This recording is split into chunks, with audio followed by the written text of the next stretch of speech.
Tu voz en el Congreso. DTV, el periodismo en el Congreso.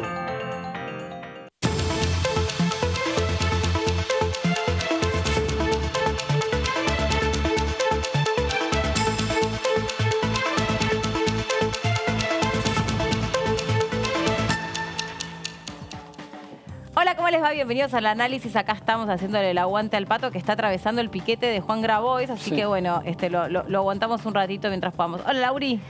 ¿Cómo va? ¿Todo bien? Bien, acá estamos analizando y dejando todo lo que sucedió ayer, que fue un día así como donde ha sucedido de todo. ¿Qué Exactamente. tal? ¿Cómo va, Meli? ¿Todo bien? Muy bien. ¿Con qué se quedan de todo lo que ocurrió ayer? No, ¿con qué nos quedamos? Con que la grieta nuevamente, yo creo que fue la gran protagonista de este año, ¿no? Y sobre todo sobre el final del año, que impidió que oficialismo y opositores pudieran conciliar una agenda común de temas a debatir, habiendo tantos proyectos en debate y varios dictámenes. Bueno, a veces las mezquindades políticas o tal vez las especulaciones, la competencia, en fin, la campaña ya empezó a colarse en la dinámica parlamentaria y esto nos dejó un fin de año sin sesión y habrá que esperar hasta marzo próximo, a priori, para ver de nuevo en actividad la Cámara de Diputados. Recién nos decían en el programa anterior un exitazo, dicho sea de paso, conducido por una chica muy simpática. No, nos decían los diputados con los que estuvimos conversando que hay poca expectativa que se abra el periodo extraordinario y que tal vez si hubiera alguna cuestión que eventualmente envíe el Poder Ejecutivo, será recién para febrero. Sí, no sé si tienen la misma información. La misma poca expectativa que hay en las autoridades. La que han manifestado los diputados es la misma que tienen las autoridades. En este caso, la máxima autoridad de la Cámara de Diputados, que tampoco esperan o tienen mucha intención de que haya extraordinarias. Si antes no se da esto que dice Laura, no se pone una pausa a la grieta, no se llega a un acuerdo entre los dos bloques mayoritarios, Frente de Todos y Juntos por el Cambio, recién ahí, con ese paso saldado, podría aparecer un pedido de sesiones extraordinarias de parte del Ejecutivo, recordando que la prórroga que tuvimos ahora en diciembre está entendido, según la propia presidencia de la Cámara de Diputados, no se puede volver a realizar una prórroga. Tiene que haber pedido de sesiones extraordinarias de parte del presidente de la Nación. Sí. Lo que acá parece claro, Meli, es que da la impresión de que estamos transitando ya, y esto no es una impresión, es un hecho, estamos transitando ya el último año de gobierno de Alberto Fernández. Y creo que hay muy escasos incentivos para la oposición de sentarse a discutir temas que sean de interés del oficialismo. Lo vimos ayer. Ellos creen que pueden llegar a ser gobierno en el próximo periodo y me imagino que van a acatar con lupa cada iniciativa que se trate en el Congreso de ahora en más, si es que se trata alguna. Yo soy, la verdad, muy pesimista en eso. Porque ellos... Sería inédito, vos estás diciendo que tendríamos un Congreso de la Cámara de Diputados porque el Senado todavía va a tener número, el Frente de Todos, prácticamente cerrado todo 2023. Sí, yo creo lo mismo. Sí, yo creo eso. Yo creo que van a sesionar muy poquito, van a tener muy poca tarea. Sí, pero quizás empiecen a trabajarlo, pero no te olvides de que estamos frente a un eventual cambio de gobierno.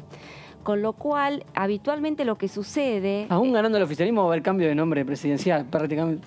No se sabe, pero a lo que voy es que hoy, digamos, todo indicaría, y todo lo ponemos en potencial, o por lo menos la expectativa de la oposición es ser gobierno el año que viene, y si esto efectivamente se insinúa con las primarias, el presupuesto, que es la ley más importante que se trata en el Congreso, lo más probable es que se trate después de las elecciones. Sí, es lo que habitualmente sucede. Con lo cual vamos a tener un año de escasísimo trabajo parlamentario. Lo estamos viendo ya, se adelantó lo que preveíamos recién para marzo del año que viene, o mayo, abril o mayo, se está adelantando. ¿Esto por qué? Porque está agudizado por la grieta, por las diferencias prácticamente irreconciliables entre el oficialismo y la oposición, siquiera para trabajar en una agenda de temas consensuados. Insisto que es porque creo que la oposición tiene escaso interés en que el oficialismo pueda llevarse trofeos políticos desde el Congreso, ¿no? Claro. Me parece que ahí hay una suerte de, ahí hay una especulación política clara. Y el oficialismo hoy por hoy tampoco tiene urgencias, que vos me digas, son temas imprescindibles para sacar cuanto antes. Blanqueo. Y hasta ahí nomás. Y hasta ahí nomás, porque el blanqueo lo tiene que trabajar, o sea, va a venir una delegación del GAFI el año que viene recién, con lo cual no es que lo tenés que sacar Inminente. antes de diciembre, antes de marzo. Bueno, sí decíamos el tema de la moratoria que no se alcanzó. Sí, ese a... sí. Bueno, por eso lo pueden prorrogar por decreto, digamos, tienen la posibilidad de prorrogar. O sea, no vemos que haya urgencias inmediatas para el gobierno. A esto le tenemos que agregar que hoy por hoy el oficialismo está balcanizado, que hoy ni siquiera en el oficialismo hay, digamos, una cohesión como para avanzar en los temas que están pendientes. Y esto lo estamos viendo sobre todo en el escenario a nivel nacional. Vamos a compartir la opinión de la diputada Jutrovic sobre esta voluntad que quedó expuesta al Frente de Todos de sesionar, pero la decisión que se tomó por parte de Evolución Radical que no les permitió terminar de construir el quórum. Lo escuchamos. Hay una voluntad de diálogo siempre desde el oficialismo, porque aparte tenemos la obligación de hacer funcionar el Congreso, porque somos justamente el bloque oficialista y porque sabemos que no tenemos las mayorías necesarias para poder armar este quórum propio. Entonces tenemos que llegar a consenso. Esa voluntad ha estado siempre y lo muestran, como te decía, a lo largo del trabajo en comisiones, como el trabajo en el recinto, de poder avanzar en diferentes temas con las modificaciones, aún incluso dentro del propio recinto que hemos llegado a hacer modificaciones ahí. Entonces eso habla de la voluntad de avanzar. ¿Qué pasó el último tiempo? Bueno, yo creo que ya se empieza a vivir un clima preelectoral. Y por otro lado, lo del Consejo de la Magistratura nos ha afectado mucho a lo largo del año, al principio sobre todo, cuando no podíamos armar las comisiones hasta que no se resolvieran algunos temas, y como se vuelve a dar esta situación, porque el cambio fue, digamos, automático, no sé qué otros temas puede haber, pero sí, por lo menos desde ese lunes que sale el fallo por el tema Reyes, fue automático que ahí empezaron a faltar en las comisiones y ya se define que no dan quórum en las dos sesiones del primero, ¿no? Ahora, eso pasó porque se superó, más allá que nosotros no estemos de acuerdo con que la justicia, mediante una acordada, intervenga en las decisiones que toma este cuerpo, que es otro de los organismos o de otro de los poderes del Estado. Independientemente de eso, eso está resuelto, ¿no? Entonces, digamos, debería no ser el obstáculo, y sin embargo hoy vuelve a haber otra, o desde ayer vuelve a haber otra posición, digamos, que dificulta esta cuestión de poder sesionar. Bueno, aquí estamos. Estaba como un poco complicado para llegar al Congreso. Reclamos comprensibles y naturales de fin de año. Pero bueno, aquí estamos trabajando. Estamos con Giorgio Giorgetti, con el cual estuvimos hablando a la mañana mucho esta mañana. Y vamos a estar con Laura Serra. Recién los estaba escuchando a ambos, hablando con Melina. Me queda una pregunta que yo le hacía a Giorgetti, Serra. Que le responda Laura ahora. Claro, yo la verdad que nunca me pareció demasiado creíble en el marco de esta situación política que gente de Evolución generara, no sé si una ruptura, pero generara una división en el bloque de Juntos por el Cambio y terminara apoyando al oficialismo para conseguir quórum. Siempre me parecía como muy difícil. Entiendo eso de que les interesaban las universidades, pero hubiese sido muy complicado para Juntos por el Cambio tener que vivir esa instancia. Se sostuvieron 3 años, con idas y vueltas.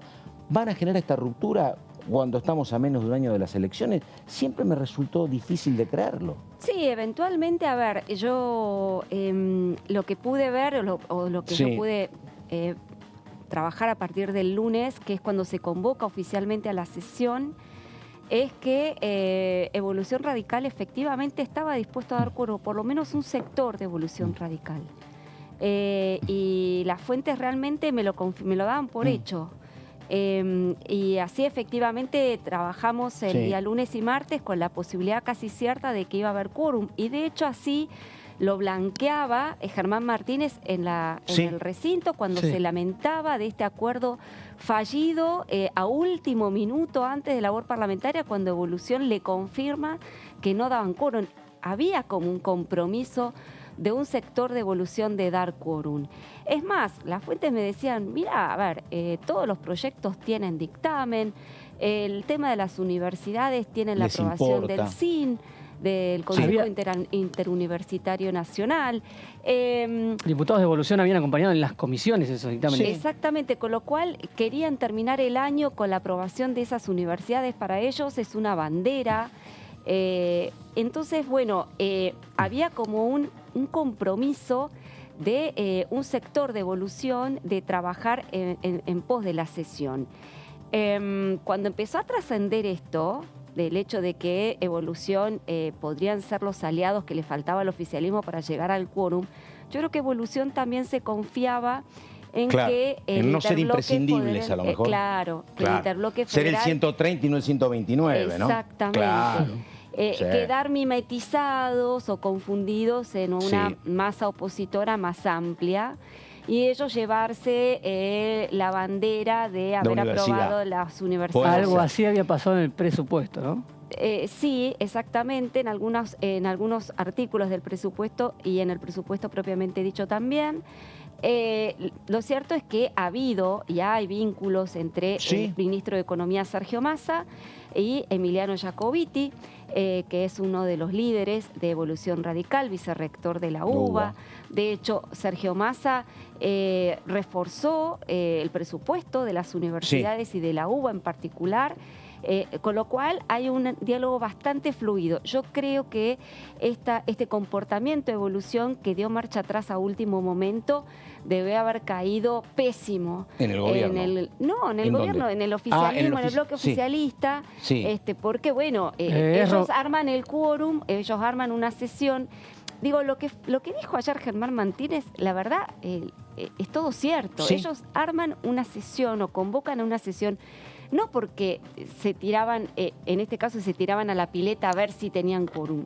Realmente tenían un compromiso de un sector de la oposición de que les iba a completar el quórum. Eso no se dio por esta presión que se dio desde la oposición y desde los medios. También. De alguna manera poniendo en evidencia que iba a haber una ruptura en el radicalismo y en Juntos por el Cambio por parte de Evolución. Recordemos que el senador Martín Lustó pretende ser jefe de gobierno de la Ciudad de Buenos Aires y Rodrigo de Loredo, que es jefe del bloque de Evolución, pretende disputar la gobernación de Córdoba. Y Tetaz también tiene aspiraciones en la provincia. Y marcar mucha diferencia respecto del kirchnerismo. Entonces, este doble juego que planteaban algunos de Evolución, la verdad es que finalmente se dieron cuenta de que les iba a salir mal para sus aspiraciones electorales y por esa razón dieron marcha atrás.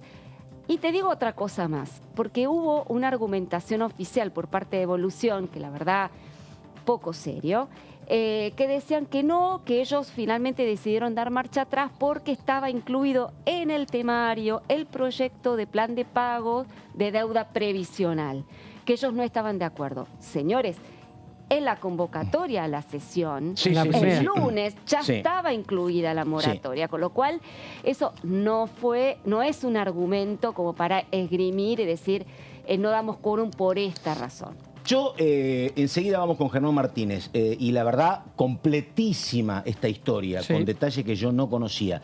Pero a mí siempre me pareció imposible que si jugaba esta carta Evolución se quedara a la intemperie dentro de la complejidad del espacio de Juntos por el Cambio. A dar quórum era quedarte a la intemperie en año de elecciones con muchos, como vos contabas, con De Loredo, con Lustó, jugando partidos muy fuertes. Lo que pasa es que acá, Pato, lo dejo muy sutilmente deslizado. Acá no es sola, acá por supuesto está en juego la imagen electoral de los diputados de Evolución que quieren competir. Pero también está la caja. Y eso juega también. Con lo cual lo dejo ahí. ¿no? Sí, no sé. Vos hablas de la compañía de seguros. Hay que ver que...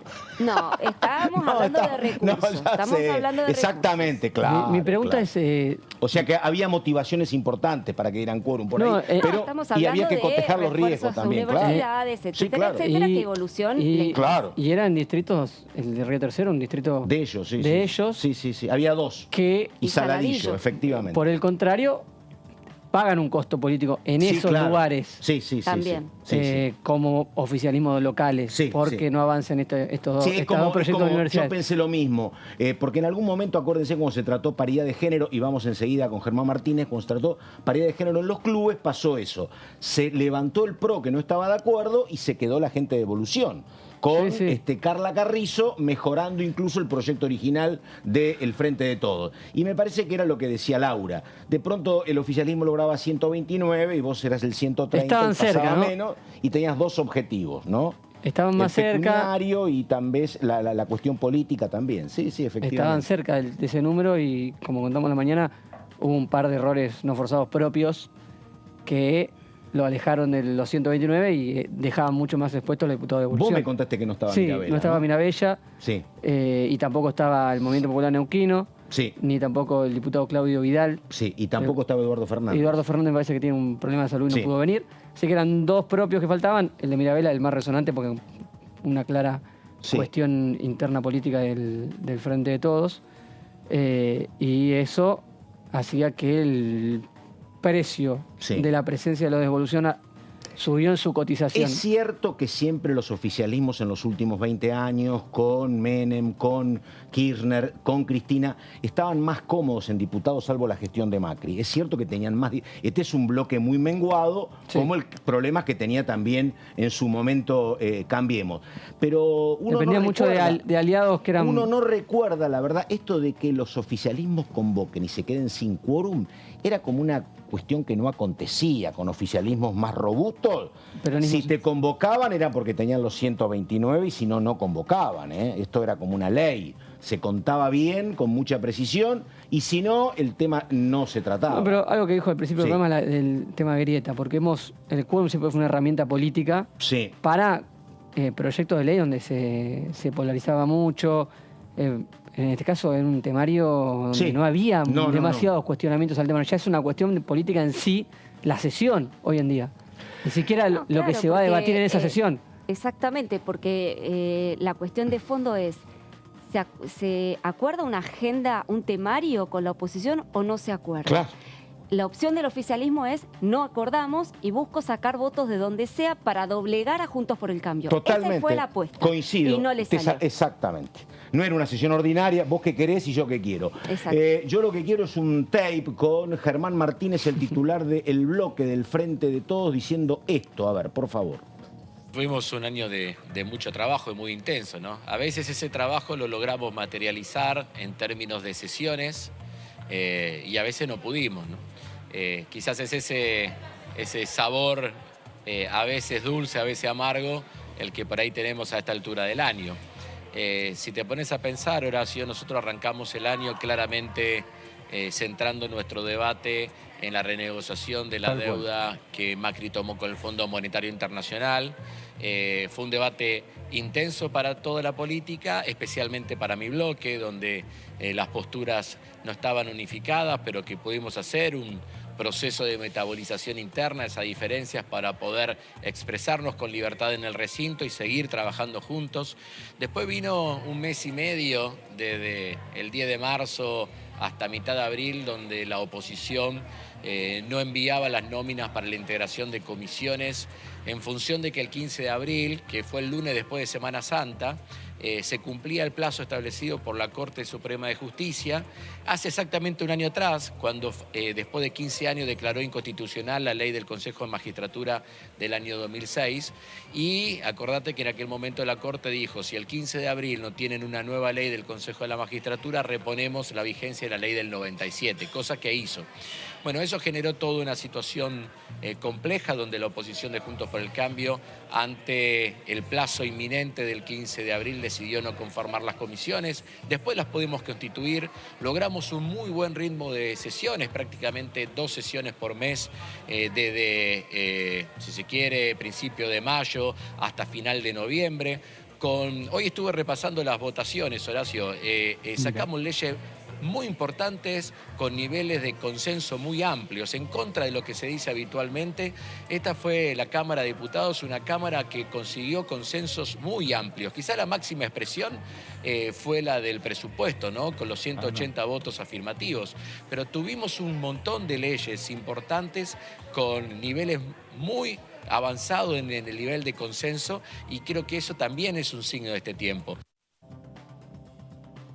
Muy bien, la hora exactamente 16:20. Estamos con mucha información, pero ahora el turno del señor Giorgetti, por favor. Bueno, ayer uno de los temas que fue incluido en la labor parlamentaria en el último momento fue alquileres, que fue también un tema para contar sobre esta cuestión que un poquito embarró la relación entre el bloque del Frente de Todos y de Juntos por el Cambio. Pero ¿en qué situación está la ley de alquileres y cómo llegó ayer al temario? Hay que recordar en primer paso, para hacer ya un repaso de un balance anual, digamos, de esta ley que fue una de las primeras leyes que se empezó a discutir este 2022 y que finalmente no vamos a tener tratamiento en el recinto. La oposición pidió una sesión especial, recordemos, en abril. Un emplazamiento, acordate, primero para hubo esta un ley. llamado a sesión, una convocatoria de sesión propuesta por la oposición. En respuesta a ese pedido de sesión, el presidente de la Cámara en ese momento, Sergio Massa, llamó a los líderes de los bloques parlamentarios y dijo: acordemos un escenario de tratamiento en comisión. Hubo un compromiso de todos los presidentes de bloques de tratarlo durante un mes en comisión. Legislación general presidía la actual presidenta de la Cámara de Diputados, Cecilia Moró. Se realizó ese tratamiento en comisión, se invitó a las distintas asociaciones, cámaras empresarias, inquilinos. Ahora vamos a ver en la siguiente placa lo que dijeron, pero bueno, el año comenzó con este tema, en abril. Pedido de sesión por parte de la oposición, un llamado del oficialismo a discutir, ordenar el trabajo en las comisiones y empezar con el tema para buscar, lo que decían todos, una ley urgente a esta cuestión. A mí me parece también, a ver, que pasó algo con el oficialismo. El oficialismo, cuando convoca esto, me parece que algún sector del bloque decía, bueno, vamos a habilitar algunas de las demandas de la oposición y de los propietarios. Después, cuando comienzan las visitas, hay un largo recorrido de distintos sectores de inquilinos de todo el país, esa posición pro modificaciones del oficialismo, modificación a la ley Lipovetsky, va modificándose y finalmente terminan aferrados a que no quieren más cambios, ¿no? Exactamente. Un resumen de lo que vos acabas de decir es esto. A ver.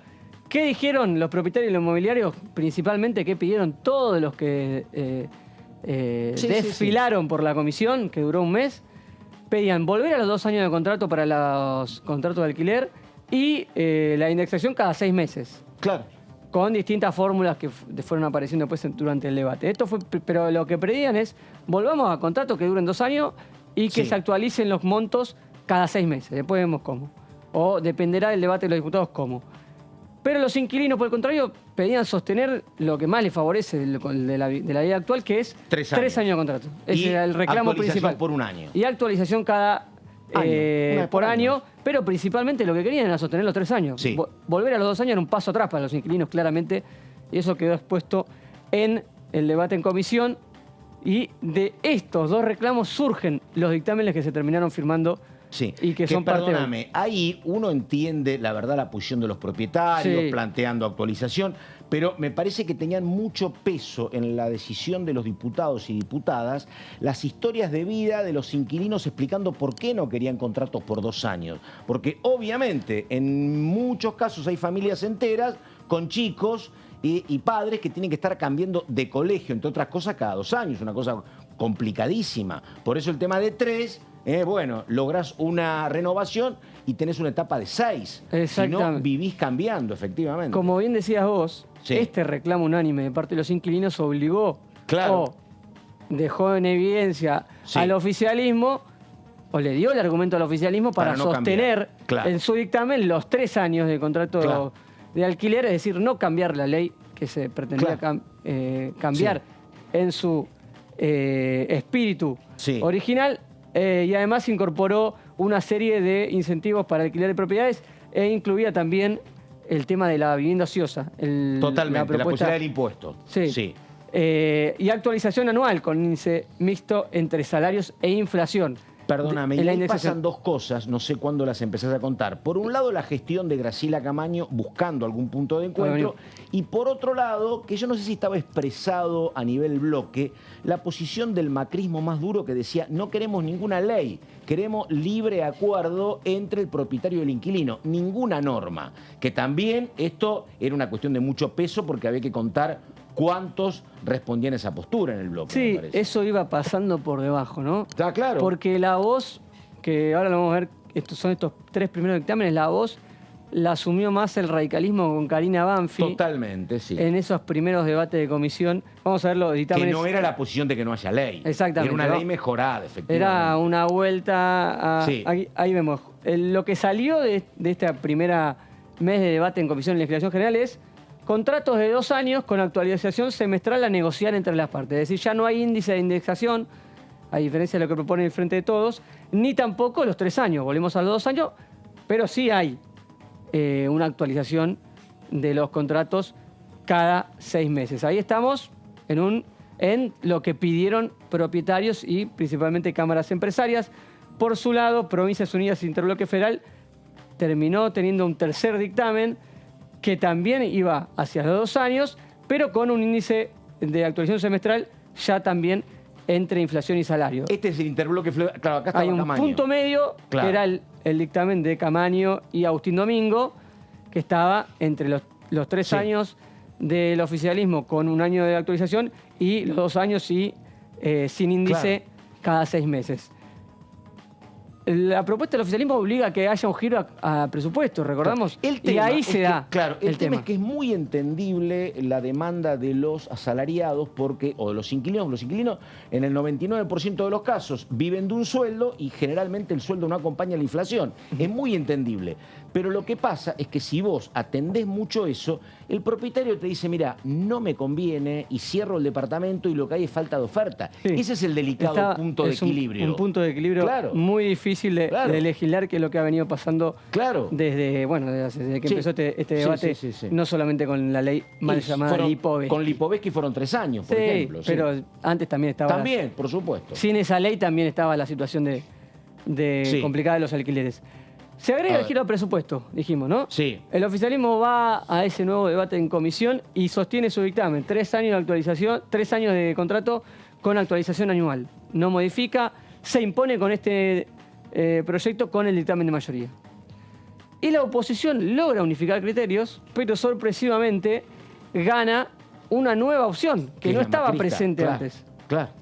Que es libre negociación entre las partes para los contratos de 2 años, pero con una flexibilidad de cada 3 meses. Que no estaba en ninguno de los dictámenes. Es decir, aquí hubo una posición más dura todavía, que estaba invisible en Juntos por el Cambio, que terminó imponiéndose y arrastrando a los bloques federales. Porque también a además se da en momentos de mucho crecimiento de la inflación, entonces esto se entendía. Porque si vos hoy ponés para el alquiler un departamento y tenés en 3 meses 17, 18% de inflación, obviamente querés una actualización al cabo del 3er mes, no esperar 3 meses más. Vimos que a pesar de tener la mayoría de los bloques federales incluidos en este tema, rápidamente se desmarcaron del tema de los 3 meses y eso terminó por complicar la posibilidad de volver a conseguir una mayoría de la oposición, como habíamos visto en boleta única. Los 3 meses quedaron rápidamente cuestionados y en ese marco de entre los que no quieren regulación y los que están pidiendo 6 meses en los bloques intermedios de la oposición, es que nunca se terminó de resolver. En esta situación llegamos al día de ayer, que fue incluido el Frente de Todos con un dictamen de mayoría, iba a ser el primero de los proyectos en votarse, y la oposición no quería correr el riesgo sin un acuerdo todavía muy logrado con toda la oposición, se podía exponer a una derrota. Este proyecto incluido de alquileres también fue uno de los motivos por los cuales Juntos por el Cambio tenía una razón más para que no hubiera sesión. Lo que hoy no está el dato preciso, estábamos haciendo aquí alguna averiguación, es qué es lo que sucede en este momento en el mercado de alquileres, por lo menos en Cava. Si es que hay oferta, si la oferta está retenida, o si pasa lo que ha sucedido en otros momentos, que efectivamente hay una ley vigente. La ley vigente es la ley Lipovetsky, que no fue derogada. Ahora, vos pretendés alquilar un departamento. ¿Esa ley se respeta, se acata o te dicen, usted necesita el departamento? Bueno, pero las condiciones son otras. Lo que uno conoce de experiencias... ¿Y qué te dicen? ¿Que pasa lo segundo? Pasa lo segundo. Bueno, efectivamente, claro. Claro. Entonces, ahora, el tema es que claro, se quiso retomar la discusión ayer en la sesión, no en la sesión, en labor parlamentaria. El oficialismo, al ver que no iba a tener quórum para sesionar, sacó el conejo de la galera y les propuso a los opositores tratar la ley de alquileres, que, como explicó recién Marcos, largamente demorada, durante meses cajoneada. A ver, no por culpa solamente del oficialismo, también de la oposición en no poder... no es una culpa, digamos, no lograron articular los consensos como para alcanzar las mayorías. Pero claro, esta propuesta los pescó por sorpresa, porque no lo tenían en el radar. Entonces, que fue una, como definió Mario Negri, fue una travesura del oficialismo. Sí, el comunicado oficial habló de trampa, ¿no? De trampa, de travesura del oficialismo, porque el oficialismo lo que quería era evitar el fracaso a toda costa de su sesión. Quería sacar sí o sí la nueva moratoria previsional. Y para eso apeló a este último recurso, y la oposición le hizo un desplante, porque dijo, a ver, así no, muchachos. Dijo, a ver, si quieren discutir alquileres, llamen a una sesión ordinaria, lo prevemos con tiempo, pero no así, de buenas a primeras, poner este tema en el temario. Sobre todo porque en ese momento la oposición no tenía los números necesarios como para llevar adelante su dictamen. Iba a salir el dictamen oficialista, que como decía Marcos, es un dictamen para no cambiar nada. No, es la corroboración de la ley, claro. Me decían eso, ¿no? En el oficialismo, un poco preguntado por qué es una trampa incluir un tema en un temario, por qué no darle la previsión a la oposición de tener a todos sus diputados presentes en una votación que se puede definir por 1 o 2 votos, era exponerse a una derrota que tenían que estar... Era un tema que merecía la atención y la previsión de varios días. Vamos enseguida con Germán Martínez. Ahora, una pregunta. A mí me parece que el oficialismo tenía 2 problemas. El primero es que no tenía número, tenía 116 diputados. Y el segundo, me parece que no había equidad. ¿En qué cuestión? Como decía Laura, el oficialismo necesitaba la moratoria previsional mucho y necesita otros proyectos, qué sé yo, agroindustria.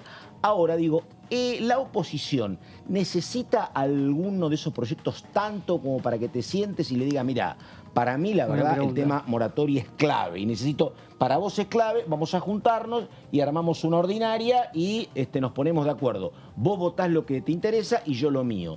Me parece que no hay algún gancho tan importante para que pase eso con la oposición. ¿Entendés dónde voy, Serra? No, pero lo acabamos de comentar, Pato.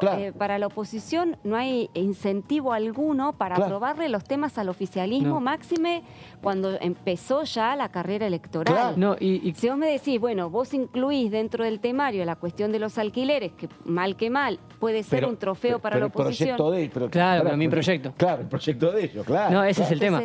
Eso, creo que los bloques de la oposición, no solamente Juntos por el Cambio, empezaron a olfatear eso y diciendo, no tenés número, bueno, vamos damos un incentivo para ir a una sesión. Del lado del PRO, de Juntos por el Cambio, vienen poniendo alquileres y crédito suba, como los 2 proyectos que vienen reclamando. Radicalismo reclama crédito suba, el PRO venía reclamando tema alquileres. Y incluso el Interbloque Federal empezó a decir, bueno, yo voy a una sesión, pero si tratamos modificaciones a la ley de biocombustible, si tratamos proyectos de ayuda al campo. ¿Por qué no pudo haber alguna oferta concreta para el Interbloque? Por ejemplo, no aparecieron esos proyectos. Bueno, pero porque no hay voluntad, Pato. A ver, no hay voluntad del oficialismo. Pero entonces no hay tanta necesidad, porque si bueno, no o no quieren para esos eso, proyectos. no tenés tampoco. tanta urgencia. Sino, Bueno, ¿no? o no quieren esos vuelvo a lo que proyectos. acabo de decir, Sí. Pato. A ver, vamos un poco al principio de toda esta Sí. conversación. El oficialismo no tiene proyectos hoy urgentes para tratar. Claro. Lo que hace el oficialismo aquí en la Cámara de Diputados es hacer como tratar de mostrar que ellos están trabajando y que ellos tienen una agenda para llevar adelante.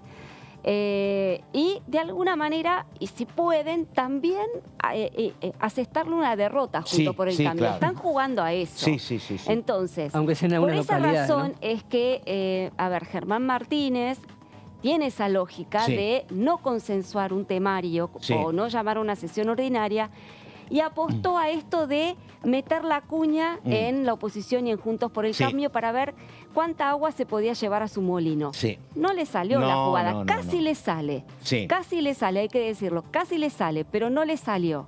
Y se comió la curva. Y se comió la derrota en el recinto. Entonces, acá me parece que, como todo, hay que aprender de las derrotas.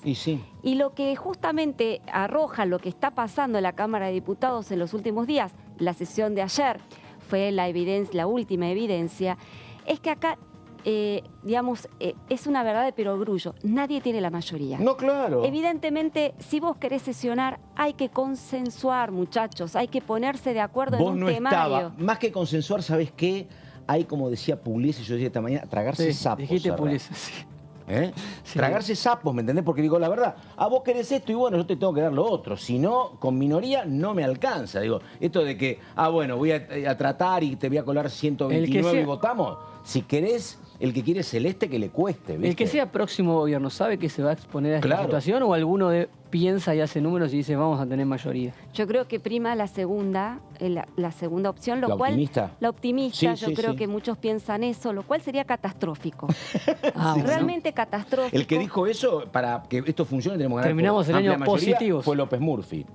López Murphy fue uno de los que dijo, que van a ganar con mayoría, que van a gobernar con mayoría en un posible... No, él dice que para hacer lo que quiere un eventual ejecutivo de Juntos por el Cambio tiene que tener una mayoría contundente. No, eso es lo que dicen todos los politólogos, indudablemente en un sistema presidencialista con un Congreso que elegido de manera proporcional, sus representantes, si vos no tenés mayorías, lo que hace inmediatamente la oposición con mayor o menor fuerza, es tratar de bloquear tu capacidad o de legislar, digamos, o de bloquear tus iniciativas. Eso es lo que es de manual de politólogo.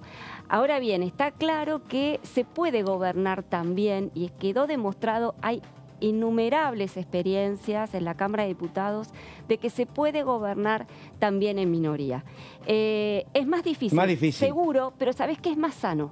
Es más saludable, porque nosotros hemos visto... Lo otro en la época de la escribanía, decís vos. Claro, se corre el riesgo de la escribanía, de que los proyectos se aprueben sin debate, se aprueben de un día para el otro, porque total tengo mayoría en las comisiones, tengo mayoría en el recinto. Me niego a incluirle cambios, aunque algunos cambios puedan mejorar la ley. Digamos, lo hemos visto en el kirchnerismo. Hablar nos ha tocado tiempos de escribanía y este tiempo. Yo coincido. El año 2016, por caso Pato, es más ruidoso el primer año de la gestión de Mauricio Macri, Macri no tenía mayoría en ninguna de las dos cámaras. No. Y debió ceder muchas cosas y debió negociar muchas leyes con el peronismo. Algunas leyes debió... tuvo que vetar leyes, tuvo que hasta vetar leyes porque... Sí, pero no tanto. Una ley antidespidos, creo que al principio. Pero una, ponele, a lo sumo, pero en general fueron más las negociaciones que tuvo y las sesiones que tuvo que hacer antes que vetar. Y da la impresión de que por ahí debería ser el camino. Es muy difícil en tiempos de grieta. Sí, totalmente. No, y yo lo que yo planteo es una cuestión más de sistema parlamentario. Pero yo equivocadamente, cuando yo veía la conformación de este Congreso a partir del 2021, yo creía, no sé si porque no lo trabajó el oficialismo o porque hay mucha dureza en los interlocutores, yo creí que si iban a profundizar vínculos con, por ejemplo, los socialistas rosarinos. Yo sé que hablar con los cordobeses es complicado. Imaginé que con Graciela Camaño, con el Topo, se intentaron acuerdos con La Baña, por ejemplo. Pero yo pensé que se iba a trabajar en ese sentido. Digo, bueno, Randazzo está claro que no se suma, pero a mí me parecía que había para trabajar una posibilidad que no se terminó dando de poder ampliar este bloque que vos trabajás con rionegrinos y misioneros. Yo pensé que se podía ampliar y no se le ha dado el resultado.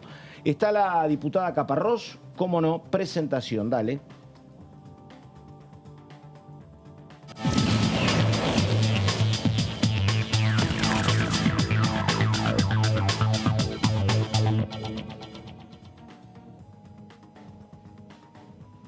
Bueno, ahí está la diputada Caparrós. ¿Cómo le va, diputada? Carlos Méndez la saluda. ¿Qué dice? Buenas tardes. ¿Qué tal, Carlos? Buenas tardes a toda la audiencia. ¿Cómo están ustedes? Bien, ¿ya está en Tierra del Fuego, estoy viendo, o todavía no? Ah, bueno. Sí, llegué a Tierra del Fuego hoy a la mañana después de postergación del vuelo desde las 10 de la noche, llegué a las 10 de la mañana a mi ciudad. Pudimos llegar porque había factores climáticos que nos ponían alguna dificultad, ¿no? Bueno, diputada, la verdad, ayer no se aprobó el tema universidades, no se aprobó la moratoria previsional. Digo, a veces ustedes no lo conocen al temario porque es un área de resolución del Ejecutivo, pero ¿han hablado algo en algún momento de lo que puede pasar en extraordinarias ustedes o no?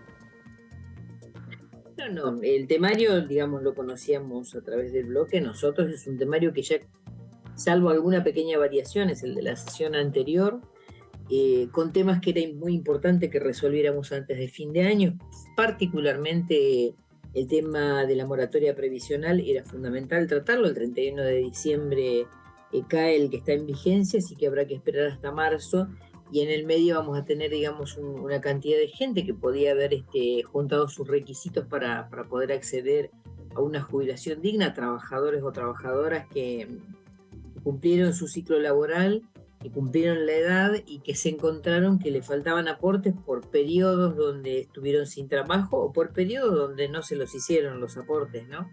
Y esto resolvía mucho, digamos, la problemática de estas personas. Bueno, esto va a tener que quedar hasta marzo y veremos qué es lo que pasa.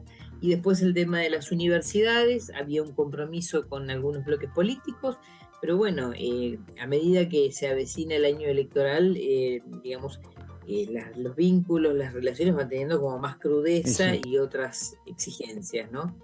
Entonces esto hace que se nos dificulte contar con el número suficiente para poder sesionar, que son 129 diputados presentes. ¿Ustedes me escuchan? Sí, perfecto, perfecto. Pregunta, Marquito. ¿Cómo le va? Marcos Giorgetti lo saluda. Le pregunto por ya pasado prácticamente este año, ¿no? Básicamente todos coinciden en que no lo cerramos con lo que pasó esta semana. ¿Espera llamado a extraordinarias durante el verano de parte del Poder Ejecutivo? ¿Lo han conversado internamente en el bloque? Lo hemos conversado, seguramente habrá alguna negociación para tratar de lograr si hay algún tema que es de interés del Ejecutivo, pero yo, digamos, quiero decir esto, ¿no? El desagrado que provoca no poder cerrar el año de una manera más digna, ¿no? Con asuntos y en el caso de moratoria una ley, en el caso de las universidades el tratamiento de las universidades, que además era pedido de todos los diputados de todos los distritos, ¿no? Crear universidades en distintos lugares de la Argentina que le permitan a los jóvenes poder acceder de una manera más fácil a un nivel educativo superior. Porque a veces no es fácil trasladarlos a otros lugares, a esos jóvenes para poder seguir una carrera, a los padres les cuesta mucho, sabemos que estamos viviendo en una Argentina que es compleja y que esto hubiera sido, digamos, el inicio de un camino de posibilidades para ellos. Lo otro, bueno, se verá a lo largo del mes de enero, febrero, qué es lo que pasa, si hay quórum. Yo digo la verdad que si no se sentó Juntos por el Cambio para dar quórum en estos temas, que no tenían trampa, que es mentira que había una trampa, porque si había una trampa yo misma hubiese dicho esto no es así, no son las reglas de juego, más allá de quien provoque esas trampas, sea mi partido o no sea mi partido. Había temas que eran vitales para mí, a mi criterio, para la Argentina. Había un tema vinculado, y ustedes creo que alguien lo mencionó ayer, el tema de historias clínicas es fundamental que avancemos hasta la portabilidad de nuestra historia clínica. En esto que estamos haciendo de modernización, de innovación, de uso de nuevas tecnologías, aplicarlas también a esto como herramienta fundamental, salva vidas, porque el hecho de que yo esté en otro lugar de la Argentina y acceda a mi historial clínico, como accedo a mi DNI o como accedo a mi carnet de vacunación, y pueda otro médico atenderme teniendo esto a la vista, ahorra tiempo y salva vidas. Bueno, estas cosas no se vieron, no había trampa, se accedió, ustedes saben que Juntos por el Cambio, porque lo supieron todos, pedía, porque lo hizo público, la ley de alquileres y créditos UBA. Yo preguntaba por qué no lo incluimos y que se someta al debate en el recinto, es decir, no hay razón para, porque también son dos problemas que afectan a muchísima cantidad de ciudadanos. Se incorporó, se habilitó la posibilidad de incorporar la ley de alquileres. Encontraron que era posible que hubiera una trampa y se tratara un dictamen que no era el de ellos, porque hay dos dictámenes preparados. Y la realidad es que la Cámara es un ámbito donde lo más sano es debatir y que se aprueben los proyectos que tienen una mayoría de acompañamiento. Y lo que tiene una minoría, pierde la votación. Diputada, una consulta, porque usted tuvo una experiencia, fue senadora, fue diputada en otro momento, conoció otras circunstancias históricas, digo... Acá no hay un problema porque digo, si vos me decís, mira, todos los diputados que faltan integran Juntos por el Cambio está en campaña, pero no es así. Juntos por el Cambio son 110, 115, hay otros sectores. Digo, ahí no faltan acuerdos porque uno puede decir, mira, con Juntos por el Cambio está la grieta. Bueno, está bien. Pero con otros sectores, digo, me parece que faltan mecanismos de diálogo, buscar puntos concretos, sumar bien, digo, porque si no pasan estas cosas, ¿no? Y tal vez se estén discutiendo otros esquemas de poder, ¿no? Dentro de la Cámara, yo digo que por allí se están discutiendo otros esquemas de poder, es vergonzoso que intereses nos está faltando ¿cuánto? 10 meses más de mandato a los que terminamos mandato en 2023. Es una vergüenza que se sigan peleando esos esquemas. Si hay una pelea por la presidencia de la Cámara, me refiero cuando hablo de cuestiones de poder, ¿no? Ah, no sabía. No. Si ¿Esa puede ser una de las causas? No sabía, la verdad que le preguntaba. Es un parecer mío. Si fuera esto la discusión, hoy ya no está en discusión, está prorrogado, está legitimada la compañera Cecilia Moró para presidir el Congreso de la Nación. Es decir, si fuera esto, porque no hay otras razones. Y si hay alguna razón dentro del espacio amplio que es Juntos por el Cambio para que algunos espacios políticos conforman ese espacio mayor no resolvieran no acompañar, evidentemente tiene que ver con cosas internas de ellos y no con cuestiones... Pero yo le preguntaba por el interbloque federal, por ejemplo, ¿no? Y por el bloque SER, digo, que uno ahí tiene 11, 12 diputados, que son un montón a la hora del quórum. Algo también, algún mecanismo no funciona de diálogo, decía yo. Bloque federal no sé qué está buscando, qué pasa. Yo te puedo hablar de los bloques. La izquierda se sentó, la izquierda con un criterio absolutamente práctico. Dijo, este es el tema de universidades, se necesitan, nosotros vamos a acompañar, más allá que no estamos de acuerdo con el Frente de Todos, que critican acciones políticas que nosotros llevamos adelante, con legitimidad, porque son un espacio diferente. Se sentaron y dieron el debate. Eso es digno. Sí, le escuché a Bregman, estuvo en la señora minoría, estuvo durísima, por ejemplo, Bregman, pero estaba sentada. Durísima. Durísima. Eso es digno. Eso es dignidad política a la hora de poder sentarnos. ¿Por qué? Porque seguramente había temas que tienen que ver con la gente que podíamos haberlos sacado, haberles dado tratamiento. Ahora, si lo que no hay es acuerdo con la moratoria, que también es otra, digamos, a la vista saltaría como que no hay acuerdo con aprobar esta moratoria previsional, yo digo, puedo decir sí con una mano y con la otra estar haciendo por abajo la seña de que no, tranquilamente también esto puede ser una posibilidad, porque es un tema muy importante para la gente, es un tema muy importante para muchos argentinos. Yo ayer discutía con algunos porque me decían, bueno, pero ¿quién va a pagar esto? La gente va a terminar de pagar los 4, 5 años, 6 años que le falten de aportes, que algún empresario sinvergüenza, un empleador sinvergüenza, le dijo, acá está el recibo, te estoy haciendo los aportes y correspondientes y las contribuciones, y no los hacía. Es decir, no había forma de controlarlo, y cuando se fue a jubilar con 65, 66 años, tiene que ir hacia una pensión mínima después de haber trabajado toda su vida.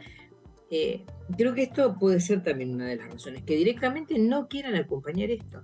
Y si no lo quieren acompañar, que lo digan ante la ciudadanía, porque si no se le sigue mintiendo a la gente, o sea, se le está mintiendo, de hecho, diciéndole no, pero nosotros queríamos acompañar. Si no se, yo creo que uno cuando tiene una decisión de tratar algo, de no acompañarlo, y no hay que dejar de mentirle a la gente. Dice, yo no estoy de acuerdo, por esto y por esto. Sí. ¿Qué tal? ¿Cómo le va? Laura Serra la saluda. Usted hablaba recién de la gente, ¿no? Y no sé si usted sabe, pero acá en la capital federal, Pato Méndez recién acaba de llegar un poco a las corridas porque está todo cortada la 9 de julio. Nuevamente, organizaciones sociales que no comulgan con el gobierno, pero que están muy cercanos a la problemática social, a la problemática, digamos, de los sectores de escasos recursos aquí en el conurbano bonaerense y en otras provincias. Están justamente haciendo una enorme movilización aquí en la capital. Preguntarle a usted sobre, qué es lo que le faltó a la Cámara de Diputados de trabajar en temas sociales que pudieran de alguna manera dar alivio a este sector, o qué agenda social usted prevé que se puede llevar adelante, teniendo en cuenta que la pobreza no se va a acabar de un día para el otro, en la Cámara de Diputados y en el Congreso en general. Nosotros desde la Cámara de Diputados se han dado todas las herramientas necesarias para poder llevar adelante las políticas que hagan falta para atender esta cantidad de gente que tenemos en situación de vulnerabilidad social. De hecho, no alcanza porque tenemos un proceso inflacionario muy alto que está tratando de darse la batalla, porque tampoco serviría seguir implementando planes y más planes si nosotros no damos la batalla para bajar la inflación y no damos la batalla para construir empleos. Empleos me refiero en blanco, empleos que tengan aportes, tengan contribuciones, que hagan la vida y el futuro de cualquier persona mucho más digno. Esto no significa que dejemos de atender otros temas. Esto no significa que tampoco miremos al resto de los ciudadanos que también tienen problemas y que necesitan ser asistidos, porque cuando una persona llega a los 65, 66, 67 años, conseguir empleo es muy difícil, estaría en edad de jubilarse, no puede hacerlo y entra en una trampa que la está generando la propia institucionalidad, ¿no? Por un lado, el no control de los aportes, las contribuciones, y si se efectúan, no se efectúan, y por otro lado, lo propio de la ley, el derecho a percibir una jubilación y a tener una vejez digna. Ahora, lo que vos me decís es cierto, hay mucha gente bajo la línea de pobreza, es cierto el reclamo que están teniendo, pero yo siempre digo, el país es todo, muchachos, el país es también el resto de la Argentina. A mí que me ha sorprendido en la Cámara el centralismo que hay, el país es, desde los legisladores digo, ¿no? Es Capital Federal, Provincia de Buenos Aires, Santa Fe y Córdoba. Y el resto de la Argentina, hacia arriba y hacia el sur, no hemos tenido la capacidad de hacer un bloque de unidad, de sumar los 2 legisladores que tiene una provincia, los 3 que tiene la otra, los 5, para poder dar otra dinámica a la Cámara. Yo creo que esa hubiera sido lo que yo veo desde lo que nosotros podemos hacer los legisladores, ¿no? Usted se imaginaba, perdóneme, diputada, perdóneme. ¿Usted se imagina un bloque, por ejemplo, patagónico transversal que junte intereses de radicales, peronistas y pro, por ejemplo? Para algunos temas sí. Yo he estado conversando con senadores de Juntos por el Cambio. Lo hicieron para el presupuesto, perdón, diputada, lo hicieron para el presupuesto, ¿no? Que hicieron una modificación. Sí, por eso yo digo, digamos, no perder la identidad partidaria, pero sí para algunos temas tener este criterio, porque si no es como que siempre vamos remando contra ese bloque enorme que conforman Capital Federal, Provincia, bueno, todo, digamos, todas las provincias grandes y el resto de la Argentina. Nos sentimos con la frustración de no poder resolver los temas que hacen a nuestra agenda legislativa, que no sé ni siquiera si son de este gobierno, serían de otro gobierno. Es decir, son temas que hacen a la realidad de la Argentina y que hay que ir acompañando y tratando de mejorarlos y avanzar hacia adelante. Allá se pararon un montón de propuestas que había que eran muy buenas, que tienen dictámenes de las comisiones, y bueno, y quedamos todos mirando cómo se daba la pelea entre las grandes las grandes potencias, ¿no? Entonces yo creo que hay cosas para hacer que no dependen ni siquiera de las autoridades de la Cámara, dependen de la voluntad de aquellos que fuimos electos para llegar a estos lugares. Diferencia que tiene la Cámara de Senadores, que a veces no pueden sesionar o sesionan, ¿no? Pero es como que hay otro equilibrio, ¿no? Esto de la misma representatividad para todas las provincias, haya un equilibrio y nadie se abuse de ese poder legislativo que tenés a la hora de las decisiones, ¿no? Diputada Mabel Caparrós, Tierra del Fuego, Frente de Todos. Diputada, muchas gracias, buenas tardes, y si no hablamos, muy buen año y feliz Navidad, hasta cualquier momento.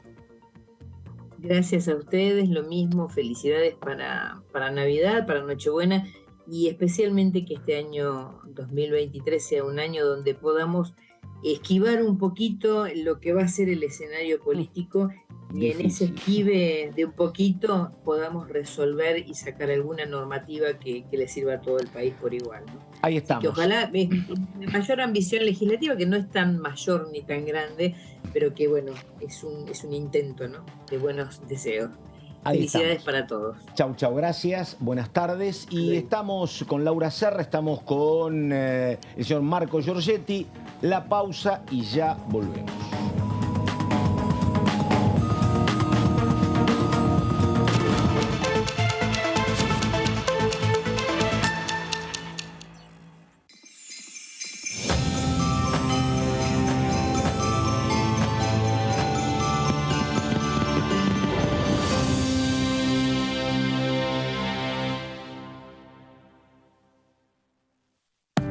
Cuidemos la energía, la de los que preparan el mate, la de los que estudian y la de los que cocinan para toda una familia. El uso responsable de los recursos no solo es clave para cuidar el ambiente, sino también para el crecimiento sostenido del país. Necesitamos el compromiso de toda la sociedad.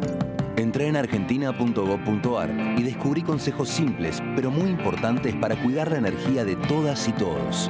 Cuidemos nuestros recursos. Cuidemos nuestro país. Argentina Presidencia.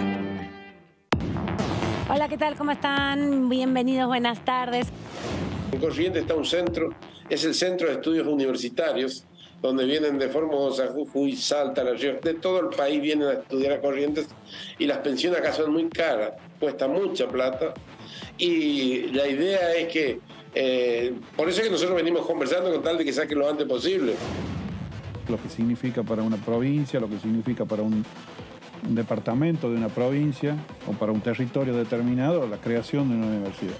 Nosotros hablo por conocimiento, ¿no? Por lo que me toca. Yo soy de un departamento de la provincia de La Rioja, de Chilecito, donde tenemos una universidad nacional. DTV, tercera edición, de lunes a viernes. Las sesiones son el espacio donde los diputados debaten proyectos de ley para su aprobación, modificación o desaprobación. En una misma sesión se pueden tratar varios proyectos de ley. Desde el 1 de marzo, cuando el presidente las inaugura, se desarrolla el periodo de sesiones ordinarias. Entre el 1 de diciembre y el 28 de febrero se extiende el periodo de sesiones extraordinarias que solo pueden ser realizadas a pedido del presidente de la Nación. En el recinto, el bloque oficialista se dispone a la derecha del presidente de la Cámara, el bloque opositor mayoritario a la izquierda y en el centro los bloques con menos cantidad de integrantes. En el tratamiento, en general, los diputados tienen 7 minutos y los jefes de bloque entre 20 y 12 minutos conforme al número de legisladores que representen. La sesión es dirigida por el presidente de la Cámara de Diputados, que administra el uso de la palabra y las distintas instancias del funcionamiento. A la izquierda del presidente está el secretario administrativo, a la derecha el secretario parlamentario y debajo de él están los taquígrafos, que registran cada uno de los testimonios. Bienvenidos a Mundo Villa, el primer programa periodístico de las villas de la ciudad, del conurbano y de todo el país. Tomas en Argentina existieron siempre, desde que venían los primeros inmigrantes o las grandes olas de migrantes en el siglo XIX. Ya habían los primeros asentamientos, las primeras tomas, ahí se formaron después los conventillos, digamos. Son fenómenos que se dan porque en determinados sectores o en determinadas ciudades hay polos económicos que atraen a la gente. Todos los que vivimos en un barrio sabemos que hay ciertas situaciones que cuestan más que quizás a otras personas. Como por ejemplo, no sé, las lluvias fuertes eran un temor constante porque sabíamos que parte de la casa se inundaba. Eso era como algo que ya estaba instalado, o sea, sabíamos que las lluvias eran un problema, sabíamos que el invierno también daba cierto temor. Mundo Villa, martes, 23 horas, por DTV. Vacuna antigripal anual 2022. Si formás parte de los grupos de riesgo, personas de 65 años o más, personal de salud, embarazadas y puérperas, niñas y niños de 6 a 24 meses, personas de 2 a 64 años con inmunocompromiso o enfermedades crónicas, respiratorias, cardíacas, diabetes. Es fundamental que recibas ahora esta vacuna para prevenir las formas graves de gripe. La aplicación es gratuita en todo el país. Y recordá que podés dártela junto a cualquier otra vacuna. Vacunate. Es bueno para vos. Es bueno para todas y todos.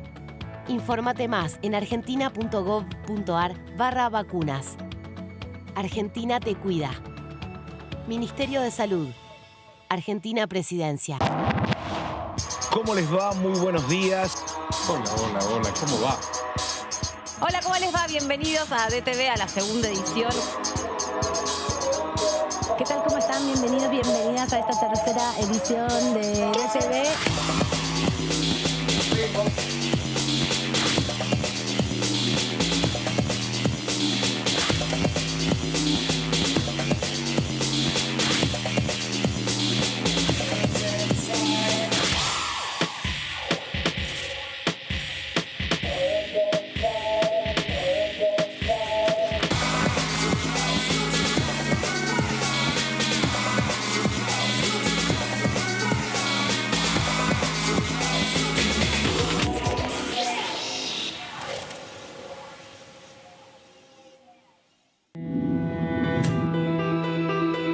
Tenemos un contrato con cada argentina y argentino, iniciando y continuando proyectos para generar desarrollo en nuestro país, brindar seguridad y potenciar nuestra diversidad cultural.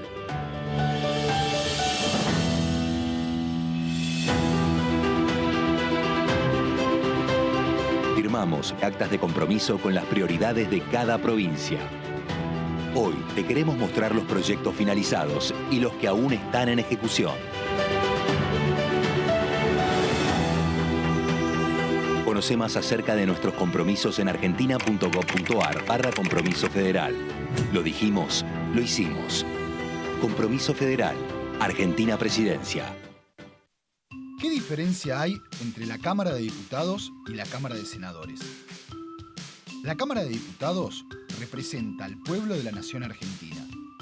Esto significa que las provincias más grandes y con mayor cantidad de habitantes tienen muchos más diputados que las provincias más pequeñas. La manera de establecer las cantidades es proporcional. La Cámara de Senadores representa a las provincias. Cada provincia envía 3 senadores al Congreso Nacional. El total de senadores es 72, dado que las provincias argentinas son 24. Este es un número fijo. Por ejemplo, la provincia de Buenos Aires cuenta con 70 diputados nacionales y la provincia de Tierra del Fuego con 5. Pero tanto la provincia de Buenos Aires como la de Tierra del Fuego cuentan con 3 representantes cada una en el Senado de la Nación. Cada 2 años, el Congreso Nacional renueva la mitad de sus diputados y 1/3 de sus senadores nacionales. El mandato de los senadores es de 6 años, mientras que el de los diputados es más breve, dura solamente 4 años.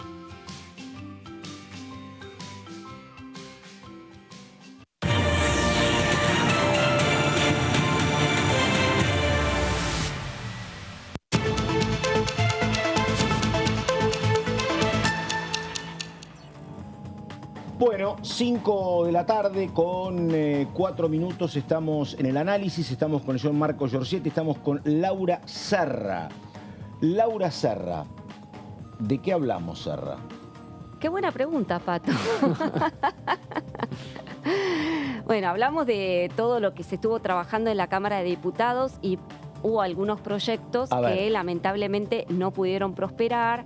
Entre ellos, el que estamos mirando ahora en pantalla, el proyecto de contención y acompañamiento para personas con síndrome de Down, que era uno de los temas que estaba incluido en el temario de ayer, de la sesión de ayer, en la frustrada sesión de ayer, y que bueno, quedará para el año próximo. Y es un tema que es interesante porque bueno, es una iniciativa que cuenta con el apoyo de numerosas organizaciones no gubernamentales, bueno, que están consustanciadas con no es una enfermedad, la problemática. La problemática de las personas que tienen síndrome de Down. Es una iniciativa que tiene una media sanción del Senado ya, y fue promovida en esa oportunidad por dos radicales, Julio Cobos y Mario Fiade. Como te comentaba anteriormente, hay un conjunto de ONGs, por ejemplo, ADOM, que es la Asociación Down de Mendoza, Mamás Up de Córdoba, y ASDRA, que es la reconocida Asociación de Síndrome de Down de la República Argentina. Básicamente creo que es la cobertura, la asistencia a madres e hijos desde el momento del diagnóstico, me parece, ¿no? Ahora si la producción me pone la segunda placa, vamos a avanzar en cuáles son los objetivos de esta iniciativa, que es asegurar la contención y el acompañamiento de las personas que reciben este diagnóstico para su hijo en gestación o recién nacido. Ahí está, sí. Justamente lo que sostiene esta iniciativa es que mediante una adecuada comunicación interpersonal e información objetiva y actualizada sobre este trastorno se va a poder justamente hacer una asistencia humanizada a los padres, a los papás y las mamás que, bueno, reciben la noticia de que van a tener un bebé con síndrome de Down, ¿no? Una de las claves de este proyecto está en el artículo 5º. Ahí se establece que la comunicación que realicen los médicos debe realizarse en un ámbito de intimidad y podría ser presencial o virtual. La cuestión es que justamente se instale un ámbito en donde se pueda sostener una comunicación interpersonal de calidad y que al mismo tiempo se garantice la privacidad, ¿no? Entonces, en resumidas cuentas, es una iniciativa que justamente, el título lo dice todo, ¿no?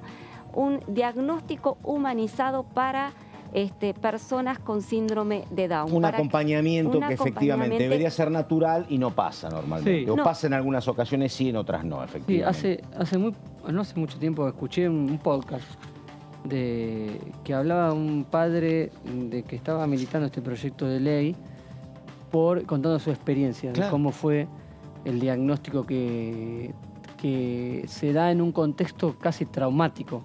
La información a los padres. Como si están recibiendo una información casi como que es un problema exageradamente grave, y plantean toda la cuestión de que los médicos tienen que estar muchísimo más pendientes y tener un tacto diferente al momento de dar esa información. Bueno, no justamente ahí en la placa número 3, a ver si la podemos ver, el proyecto justamente establece que además de brindar el diagnóstico con todos estos cuidados que recién relatábamos, los médicos también deben recomendar a los padres sobre los recursos, los grupos y las asociaciones de acompañamiento y contención para familias que están atravesando esta situación, ¿no? Y otro de los aspectos que es importante destacar en este proyecto es que las jurisdicciones que adhieran a esta ley, de aprobarse por supuesto, deben informar la cantidad de casos diagnosticados con síndrome de Down, ya que, ya lo hemos dicho numerosas oportunidades, sobre todo con motivo del censo, no hay datos oficializados y actualizados sobre la cantidad de personas que atraviesan este trastorno, ¿no? Entonces, esta ley podría facilitar tener una por lo menos una cuantificación más exacta sobre las personas que tienen síndrome de Down. Cuesta creer siempre, ¿no? Porque te pasa con distintas discapacidades. Vos preguntas cuántos argentinos hay con problemas de sordera, no se sabe. ¿Cuántos con discapacidades motrices? No se sabe. ¿Cuántos con síndrome de Down? No se sabe. Digo, es como muy raro que no haya un número. Además, la verdad, es difícil de explicar, ¿no? Porque incluso previo al censo, porque hay asistencia hospitalaria, asistencia pública, asistencia privada, hay educación formal e informal. Digo, que no tengas número es rarísimo. Tenemos encuestas permanentes de hogares para un montón de cosas. Rarísimo que no haya número, ¿no? Sí, es muy totalmente. complicado cualquier política, sí. Absolutamente. No sabes si son 100.000 o 10.000, es rarísimo. Absolutamente. Y esto es lo que, de alguna manera, lo que vos decís, Pato, cuando vos no tenés una cuantificación, cuando vos no tenés un diagnóstico de la situación, vos no podés instrumentar políticas públicas certeras, ¿no? Entonces, ahí está un poco el déficit de las sucesivas gestiones, ¿no? Sí, totalmente. Bueno, última placa. Según por qué este proyecto de ley, y es lo que recién relataba Marcos, ¿no? Según la experiencia de padres con hijos con síndrome de Down, el diagnóstico de este trastorno se recibe de manera a veces muy confusa, con desinformación, y muchas veces en momentos y ámbitos inadecuados, ¿no? Totalmente. Y justamente en el proyecto, quienes redactaron esta iniciativa, que reiteramos, estuvieron organizaciones no gubernamentales detrás de la elaboración de este proyecto, sostienen que justamente esta dificultad en la transmisión del diagnóstico dificulta sobre todo el primer apego de los padres con sus hijos e hijas con síndrome de Down, ¿no? Porque si a vos te cargan de una situación de mala noticia, ¿no? O no te dan la contención suficiente, no te dan la información suficiente, vos recibís a ese bebé con más temor que amor, digo, ¿no? Quizás con amor, pero con mucho temor. Coincido. Pero además, perdóname, en las redes se ve muchísimo, porque son luchas muy duras, de que los padres, incluso los chicos, cuando con algún problema tienen logros importantísimos a nivel educativo, como terminan la escuela primaria o a nivel deportivo, en la mayoría de los casos los padres recuerdan esto que vos decís, los pronósticos exageradamente oscuros al momento del nacimiento, que no tienen correlato con lo que después se pudo hacer con la educación de estos chicos. Porque además esto mejora permanentemente y no es lo mismo la mirada que vos tenías hace 10 años de lo que pasa hoy. Y sin embargo son diagnósticos mal formulados, apresurados y, repito, muy oscuros. Y después no se condicen con logros hermosísimos que tienen los padres y los chicos. Totalmente. No, indudablemente, hoy por hoy ha habido se evolucionó mucho en el tratamiento y de la asistencia a las personas con síndrome de Down, con lo cual, incluso como han proliferado también las escuelas integradoras, ¿no? Que permiten a los chicos compartir, a los chicos con síndrome de Down, compartir con chicos que no padecen este trastorno, digamos, ámbitos cotidianos, ¿no? Entonces, realmente esto de alguna manera, este proyecto de ley, lo que pretende es de alguna manera complementar esta situación que lentamente ha ido evolucionando hacia digamos, el bienestar de estos chicos, ¿no? Sí. Y sobre todo de sus por familias. Lo menos situaciones de visibilidad. A mí me ha tocado, por ejemplo, ver tareas muy loables en clubes de fútbol para chicos, donde había mucha política de inclusión, que era una tarea maravillosa para los propios compañeros, para el resto de las familias. La verdad, eran avances muy importantes, impensados hace unos años, Así que bueno, digo, esto la verdad, y vuelvo al tema, ¿no? Que no haya habido acuerdo para tratar estas cuestiones es como que, una picardía. No sé si más doloroso, pero claro, más chocante, ¿no? Porque si te pones de acuerdo con esto, no era tan complicado decir, bueno, lo ponemos en una cápsula, lo botamos y seguimos con la pelea en otro momento, ¿no? Tal cual. Se podría hacer eso, un invento muy beneficioso para este país, la cápsula para suspender la grieta por un momento. Sí. Bueno, ¿y esto qué implicaba? Básicamente un trabajo con los médicos, que comuniquen con mayor cuidado, Laura. Básicamente, sí, está focalizado en los médicos y sobre todo también en dotar de información a los médicos, de justamente profesionalizarlos en este sentido, ¿no? Darles todas las pautas de cómo deberían, no comportarse, pero sí enfrentar estas situaciones, ¿no? Porque, digamos, son situaciones que para muchas familias son difíciles y por tal motivo tienen que estar preparadas para, con la mayor amplitud de la información posible, para afrontar una situación así. Sí, y lo que pasa que, bueno, es muy complicado, no se puede generalizar nunca, porque uno va a encontrar siempre médicas, médicos, enfermeras y enfermeros con sensibilidad, con empatía, que saben hacer lo suyo, la verdad, con enorme capacidad. Pero uno, cuando le toca atravesar algún tema de visitar algún hospital o atravesar algún síndrome, la verdad que esa empatía que uno debería suponer que es generalizada no siempre pasa, no siempre pasa, y tropezás con manejos médicos que son muy llamativos, ¿no? Porque eso de que se ponen en la piel del otro, repito, en muchas ocasiones pasa y en otras no, y la verdad que los daños son daños importantes, porque hay mucha sensibilidad del otro lado, obviamente. Y ya tenemos un par de proyectos, ¿no? Sí. Con el de muerte perinatal ya habíamos visto también el tema de cómo se legisla sobre la actitud en casos puntuales de la profesión médica. Sí, cuando se trataba un tema parecido se hablaba de justamente esto, que tiene que ver incluso con avances o con otra manera de funcionar de la medicina, ¿no? Sí, claro. Donde no hay más un médico de familia y donde, la verdad, en las internaciones, la rotación de personal es como permanente. Entonces está el paciente que tiene un número y pasan médicos, y la verdad que uno preferiría a veces tener una interlocución con alguien, con una persona, y eso a veces por el sistema en clínicas privadas y en hospitales públicos no pasa, y es como un adicional complicado. No lo había notado. Sí. Esto se hablaba cuando se trataba el régimen de enfermeras, ¿no? Cuando se trataba de mejorar. Sí. Que la verdad, cuando uno le ha tocado una experiencia, los que ponen el cuerpo tratando de asistirte, no sé si espiritualmente, pero acompañarte en momentos difíciles, son muchas veces más por las horas que están enfermeras y enfermeros que los propios médicos. Así que bueno. ¿Y esto para cuándo queda? Queda para nunca, Serra. No sé, no seamos tan pesimistas. No, pero bueno, para extraordinarias. ¿Qué sé yo? No, no.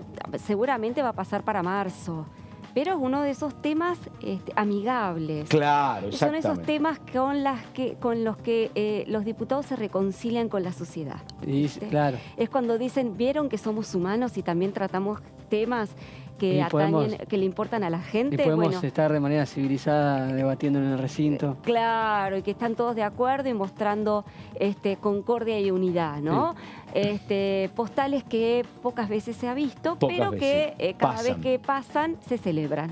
A ver, Pablo Tonelli, hombre del PRO de la Ciudad de Buenos Aires, un hombre siempre directamente inmiscuido en los temas judiciales, en la Comisión de Justicia, un hombre que conoce de derecho constitucional. Pablo Tonelli, ex integrante del Consejo de la Magistratura, hoy hablaba con nosotros y decía esto. El Frente de Todos tiene que darse cuenta que no es el dueño del Congreso, ¿no? Que no tiene mayoría en el Congreso para imponer su voluntad, y que entonces lo que tiene que hacer es sentarse con los bloques de la oposición, no solo con Juntos por el Cambio, sino con todos los demás bloques, y acordar las sesiones. ¿No estaba por acordado? Ejemplo, no. Vamos por partes. Dale. Nosotros hace rato que le venimos reclamando al oficialismo que no queremos más sesiones especiales, que como sabemos tienen ciertas limitaciones. Claro. Queremos sesiones de tablas, que son esas sesiones en las que rige a pleno el reglamento y los diputados disponemos de todas las posibilidades que nos da el reglamento. Bien. Queremos temarios acordados. Sentémonos a la mesa, veamos qué temas le interesan al oficialismo, qué temas le interesan a la oposición, elijamos de los dos y vayamos a una sesión. Es tan Ahora, difícil eso. Si el oficialismo no... Parece que sí. Y pareciera que sí, porque el oficialismo nos quiere llevar de las narices. Siempre hay algunos temas. A mí me hubiera gustado que avanzáramos, que el Congreso avanzara con la boleta única, que el Congreso avanzara con el proyecto de ley de ficha limpia. Me parece que son proyectos muy trascendentes, muy importantes. Pero bueno, lamentablemente no ha sido posible. Es un balance no del todo satisfactorio. Mirá. Me parece que nos han quedado en el tintero varios temas que la sociedad nos reclama, que la sociedad está esperando que resolvamos. Uno, claramente, es el de la ley de alquileres, que es una ley que requiere de ser modificada. Entre otras cosas, no lo hemos hecho porque no solo no terminamos de ponernos de acuerdo, sino que el Frente de Todos insiste en defender esa ley que a pesar de que muchos de mis colegas la votaron, yo creo que es una mala ley.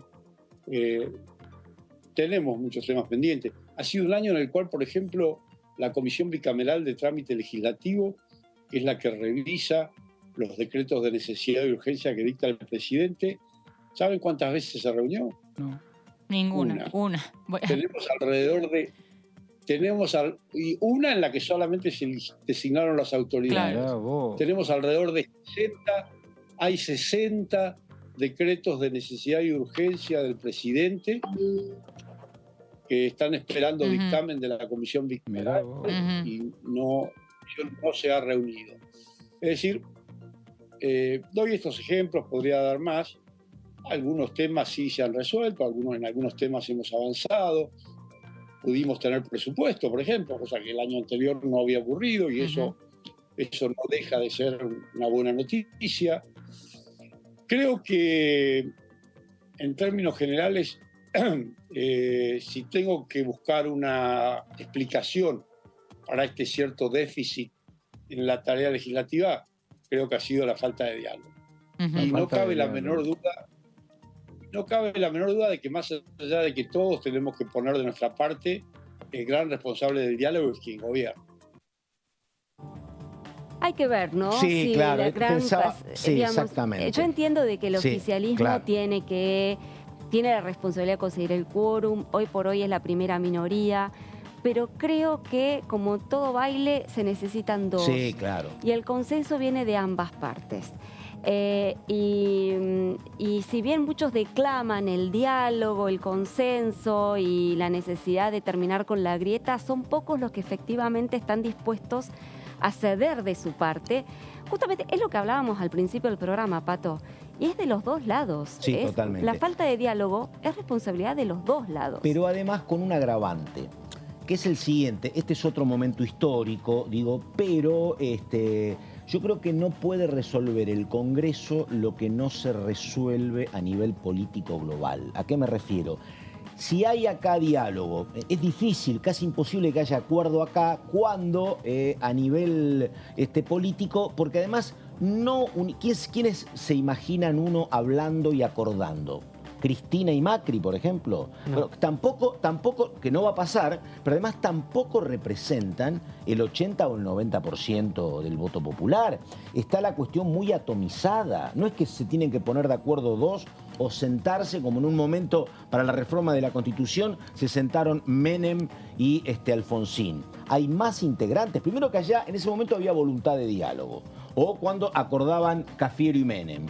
Pero ahora, no hay voluntad de diálogo y tampoco son dos los dueños del consenso mayoritario. Estoy es muy de acuerdo, complicado. Sí, es complicado, pero de alguna manera uno también tiene que ser responsable de los mandatos que cumple, ¿no? Si vos sos elegido diputado nacional, senador nacional, senadora nacional, diputada nacional, tenés una representación que cumplir. Y da la impresión de que hoy por hoy no se dimensiona la responsabilidad que tienen como legisladores, ¿no? Porque está bien, uno puede decir, hay grieta a nivel nacional, es indiscutible que esto no va a repercutir en el Congreso de la Nación. Obviamente, el epicentro habitualmente es el Congreso de la Nación. Ahora, qué saludable sería que los legisladores dimensionaran realmente la responsabilidad que tienen y por lo menos hicieran, dieran el ejemplo de que al menos en algunas cuestiones se pueden poner de acuerdo para poder avanzar.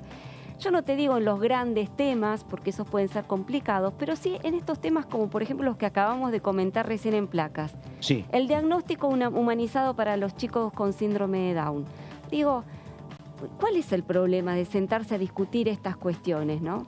¿Sabes cuál? Enseguida vamos con Herrera, pero es interesantísimo esto, porque bueno, nada, hace poco leí otra vez el libro de Javier Cercas, Anatomía de un instante, sobre el momento de lo que pasaba en la política española, donde el tema es que los que acuerdan que era Adolfo Suárez, que era el franquista, con un comunista, que era Santiago Carrillo, ellos sí acuerdan, y la verdad que ahí surge el pacto de la Moncloa. Pero ¿sabés qué pasa? Que se diluyen políticamente al muy poco tiempo los dos, porque las bases no quieren el arreglo. Digo, acá la gente que está detrás de Macri no quiere acordar nada con Cristina, y la gente que está con Cristina no quiere acordar nada con Macri. Pero el pacto de la Moncloa... Pero ellos personalmente no. Está bien, pero justamente ahí está. Hay dos que se tengan que inmolar. Exactamente. Hay que inmolarse. Exactamente. Y bueno, hay que inmolarse. Dos patriotas necesitamos. Exactamente. Es así. Pero no hemos tenido patriotas en nuestra historia. Por supuesto. Sí, claro. ¿No hemos tenido un San Martín que también se inmoló? Bueno, perdóname. ¿No hemos tenido Manuel Belgrano que se inmoló? Bueno, acordate, cuando Alfonsín acordó la decisión de participar de la reforma de la Constitución, había radicales durísimos que no querían saber nada con eso, nada querían saber, y que le costaba, efectivamente. Bueno, y peronistas que cuando Cafiero acompañaba a Alfonsín tampoco estaban de acuerdo, efectivamente. ¿A dónde vamos? Presentación y empezamos la nota, por favor. Ahí está.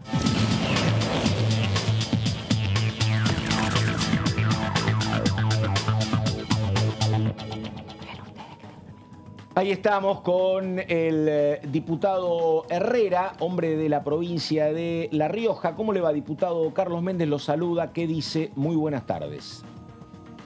¿Qué tal, Carlos? ¿Cómo le va? Bien, buenas tardes a todos. Bueno, a ver, diputado, primero, la verdad, ¿ustedes como bloque confiaban ayer en que se podía llegar a 129 y sesionar o lo vieron siempre difícil? Porque de acá decíamos que la verdad parecía como trabajoso conseguir ese quórum. ¿Qué dicen ustedes? Nosotros hasta el último momento teníamos certeza de que podíamos llegar a conseguir ese quórum. No, esto pasó algo en el medio, a mediodía, donde el quórum no estaba garantizado, pero esa fue nuestra... por lo menos la información que tenemos nosotros. Nosotros no pertenecemos, no trabajo, no soy parte de las autoridades del bloque, pero como representante del bloque teníamos esa información, ¿no? A mediodía nos dimos con esto de último momento, y bueno, la verdad una frustración, otra frustración más, de no poder sesionar y de no poder tratar los temas que por ahí son interesantes para la gente, ¿no? Para el pueblo. Pero bueno, la verdad, no sé qué decirte, pero se me mezcla la bronca, la impotencia, muchas cosas. En el medio llegamos a fin de año sin poder sesionar, sin tener dos sesiones, teniendo dos sesiones frustradas. La verdad que no está bueno. Diputado, ¿cómo le va? Marcos Olletti lo saluda. Le pregunto, como secretario de la Comisión de Previsión y Seguridad Social, por el proyecto de plan de pago previsional. ¿Qué significa que no haya, ya prácticamente lo descartamos para este año, que no hayan podido aprobarlo? Y si es una deuda pendiente que quedará para una posible llamada extraordinaria, si tiene expectativas con el llamado de extraordinarias. Y el tema de llamada extraordinaria será, bueno, obviamente que se tendrá que discutir cuál será el tema que enviará el presidente de la Nación, ¿no? Son temas que envía el presidente de la Nación a tratar, particularmente. Bueno, me parece que hay algún congelamiento. Ahí está. Ahí lo retomamos. Sí. Sí, deja una con la sociedad el tema de el no tratamiento del plan de pago de deuda previsional. Me parece que estas 800.000 potenciales beneficiarios, titulares de derechos, sujetos de derechos que se van a ver frustrados. Yo no creo, mire, a ver, no creo que no se trate más de este tema. Me parece que en marzo, cuando se retomen las sesiones ordinarias, vamos a insistir nuevamente en el tratamiento de este proyecto, que ya tiene media sesión del Senado, que no es un mal proyecto, al contrario, es un proyecto que protege a estas personas que, si no, tienen que esperar el momento de los 65 años para acceder a la PUAM, ¿no? a la pensión única del adulto mayor, que es lo único que le queda si vencen estas moratorias que están vigentes. Por decreto o una resolución de Fernanda Raberta, la directora de ANSES, en estos momentos, solo permitiría que esta brecha sea un poco menor nada más, pero dejaría fuera, no se puede tocar por resolución los años que están vigentes en la ley. Tendríamos que tener otra ley, necesariamente tenemos que tener otra ley para el corrimiento de los años, ¿no? De los años de aporte que permitan a este universo de 800.000 personas poder acceder. Se postergará 2 o 3 meses más. Es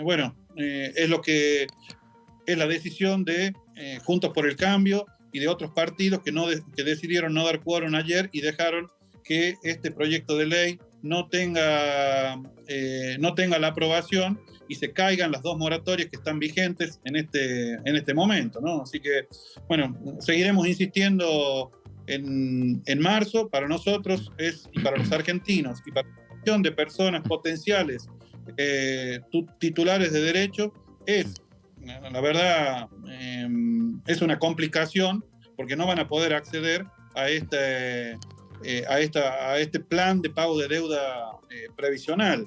Bueno, esperemos que se logren los consensos, que se vuelva a la normalidad.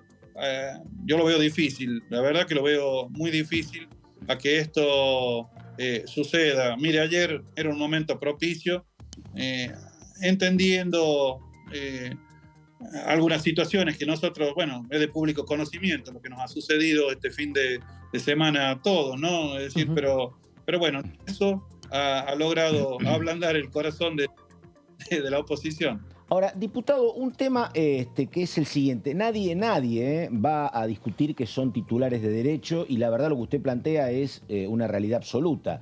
Si no son incluidos en la moratoria, tienen que esperar hasta 65 años para recibir la prestación universal, la PUAN. Y el Estado como tal alguna solución le tiene que dar a esta gente.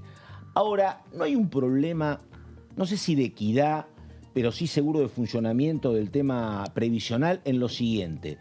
Porque, digo, esta moratoria, cuando se sancione, se va a nutrir de este fondo solidario que es el sistema jubilatorio, donde uno ya tiene un problema. Aquella jubilado que ha aportado permanentemente y se ha jubilado, está cobrando hoy 45, 50 mil pesos. Y cuando se incorporan estas moratorias, es cierto que un tiempo la pagan cobrando menos, pero me parece que hay un tema que es que cada vez es más grande el grupo que recibe y cada vez es menos lo que se percibe como ingreso. ¿Esto no lo va agravando? Porque si me decís, mirá, la mínima jubilatoria es de, no sé, $1.000, bueno, pero la mínima jubilatoria es de $150. Y esta incorporación lo que hace es ampliar ese universo y le pone un color complicado para lo que viene. Bueno, pero eso no lo tendríamos que... Yo entiendo que hay que repensar el sistema jubilatorio, el sistema previsional de la República Argentina, lo entiendo y lo comparto. Me parece que hay que hacerle... pero siempre y cuando sigamos teniendo a la persona o al titular de sujetos como el centro de las políticas o el destinatario final de las políticas públicas de la República Argentina, otorgándole derechos, protección social. Alguien lo tiene que hacer. Totalmente, si no es el Estado, totalmente. Pero digo, me parece que va en detrimento de alguien que está tan golpeado como el que recibe la PUAN, porque recibe 45 mil pesos. Y vos decís, si hay permanentemente moratorias, se amplíe ese universo y para el Estado es cada vez más complicado. Digo, me parece que en el mientras tanto se está atendiendo las necesidades de los muy necesitados con recursos de los necesitados. Eso es lo que me parece que no termina de cerrar desde el punto de vista de la equidad. Yo estoy de acuerdo con eso. Ahora, ¿no se pueden buscar los fondos en otro lado? ¿Los tenés que buscar en lo que perciben la mínima? Bueno, no se los busca en los fondos que perciben la mínima. Y es fondos solidarios, se percibe de ahí. Sí. No, porque tiene mire, donde yo miraría eso es en la PUAM, porque la PUAM tiene un carácter no contributivo. La PUAM, toda la PUAM se financia con rentas generales. En cambio, las moratorias se financian con un sistema semicontributivo, es decir, aporta tanto la persona como también el Estado a través de los impuestos. Sí tendríamos, tengamos que discutir, podemos discutir si la mínima es baja. Bueno, esa es otra discusión. Me parece que la gran población argentina, la cantidad de la población argentina, debemos incluir, ¿cuál es el problema? Hay mucho trabajo no registrado. Sí, claro. Y ese trabajo no el que no está haciendo los aportes correspondientes financiando el sistema previsional argentino. Pero bueno, esto es otra discusión que tendríamos que hablarla dentro del mundo del trabajo, dentro del derecho del trabajo y las cuestiones laborales que tienen que repensarse también a la hora también de poder discutir nuevas políticas en la República Argentina. Pero hasta mientras tanto, como dice usted, el debate, si bien tenemos que dejar de lado el debate estructural, porque lo entendemos, sabemos que hay un debate coyuntural que necesitamos darle alguna solución. Mire, yo le voy a decir, en La Rioja tenemos 37.000 jubilados. Sí. De esos jubilados, 17.000 se han jubilado por la moratoria. Claro. 800 millones a hoy, son 800 millones de pesos que ingresan a nuestra provincia generando un círculo virtuoso, un círculo en la economía de la provincia de La Rioja. Si no tuviéramos esas dos moratorias, sería muy difícil que esa gente pudiéramos atenderla nosotros directamente desde el Estado, ¿no? Es decir, si el Estado no estuviera presente, sería muy difícil poder atender a ese universo de la... Por lo tanto, vuelvo a repetir, en la coyuntura hoy tenemos 800.000 personas en condiciones de jubilarse. ¿Qué tenemos que hacer nosotros como Estado? Mirar para el costado, decir, aguanten hasta los 65 años y a los 65 años que ingresen a una jubilación de menor categoría y que solamente los ampare a ellos, porque después cuando tengan derecho ni siquiera a sus derechos habientes. Me parece que en esto, ¿a dónde tenemos que elevar la vara, poner un escalón más? Es en debatir estas cuestiones. Y sí, yo entiendo que hay que repensar algunas cuestiones en el sistema previsional, donde, obviamente, esto que dice usted, de una jubilación tan pobre, como te diría,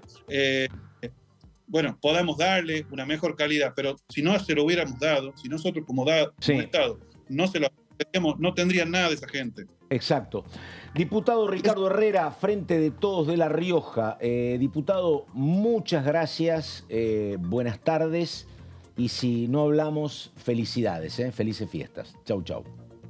A ustedes, felicidades. Gracias. Que tengan muy buenas tardes. Bueno, estamos cerca de La Rioja, vamos a Catamarca. Presentación, dale.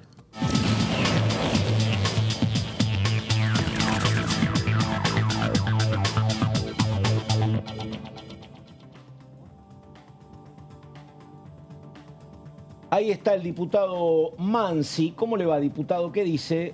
Carlos Méndez lo saluda. Buenas tardes. ¿Está en Catamarca? Hola, Carlos. Sí, exactamente a 140 kilómetros de La Rioja. Bueno, ahí está. Bueno. Es un camino, no lo hice ese camino. Debe ser lindo, ¿no? Catamarca debe ser lindo, sí. Camino llano, y se cruzan muchos pueblos, sobre todo al lado de Catamarca, así que los 140 kilómetros por ahí hay que irnos con cierta precaución. Mirá vos, ahí estamos. Bueno, a ver, diputado Mansi, no se pudo sesionar el primero, no se sesionó ayer. Digo, ¿cómo vio este año? ¿Mal, regular, más o menos? ¿Qué dice, diputado? A ver. Yo creo que estamos terminando acorde a cómo están las circunstancias institucionales, o sea, mal. Yo creo que hemos terminado con el diálogo roto. A mí me asombra el cero intento de dialogar, de tender puentes de parte de la presidenta de la Cámara. Me pareció una jugada muy pequeña, muy chica, muy mediocre, eso de apostar a tener el quórum entusiasmando a algún sector del radicalismo con las universidades y poniendo al resto de la oposición con el cuchillo en la panza con el tema de la prórroga del tema jubilatorio. La verdad es que yo, por supuesto, no soy quien para decirle a la presidenta lo que tiene que hacer, pero yo hubiese hecho todo lo contrario.